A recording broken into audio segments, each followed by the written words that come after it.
అందుకే ఆమె వారికి అందరికీ కూడా కులదేవత అయింది.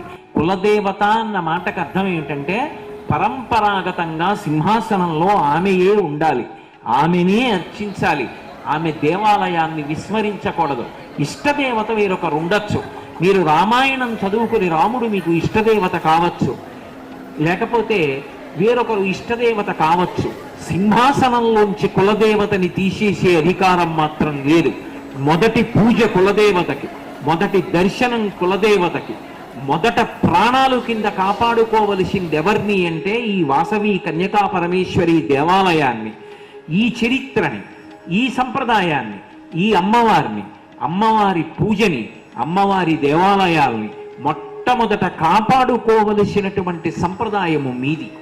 ఇది నాకు ఏ పక్షపాతం లేకుండా నేను ప్రతిపాదన చేస్తున్నటువంటి ఒక సంప్రదాయ సంబంధమైన విధానం.